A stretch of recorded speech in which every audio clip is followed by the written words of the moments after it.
रजाकारों के नाम पर बीजेपी आखिर कब तक सियासत करेगी? टीपीसीसी सदर महेश कुमार गौड़। टीपीसीसी सदर महेश कुमार गौड़ ने इल्ज़ाम आयद किया कि बीजेपी मजहब और ज़ात पात की बुनियाद पर सियासत करके फ़ायदा हासिल करना चाहती है।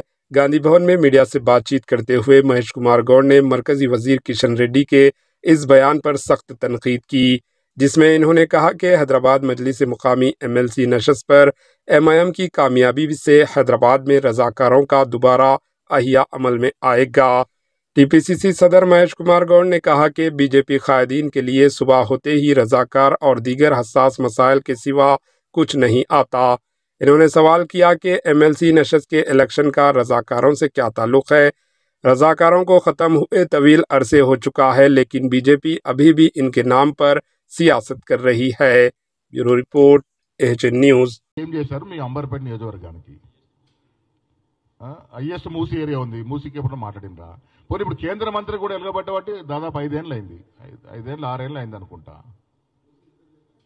మరి మీరు ఏం చేశారు? రాష్ట్రానికి ఏ ప్రాజెక్ట్ తెచ్చారో ఒక్క మచ్చుతునగా ప్రాజెక్ట్ చెప్తే బాగుంటుంది.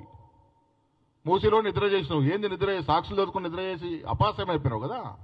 ప్రొద్దున లేస్తే ఓవైసీ జపం. పూర్వకాలంలో అన్నదమ్ములేమో వీరు.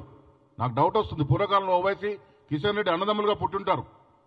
అందుకే ఇవాళ ప్రొద్దున లేస్తేనే అక్బరుద్దీన్ ఓవైసీ, అసదుద్దీన్ ఓవైసీ. ఆ జపం లేనిది పూట గడవదు వీళ్ళకి.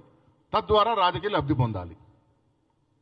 అరే ఈ దేశంలో ముస్లిం భాగస్వామ్యం అనేటువంటి ఇంగిత జ్ఞానం కేంద్ర మంత్రికి ఉండాలి.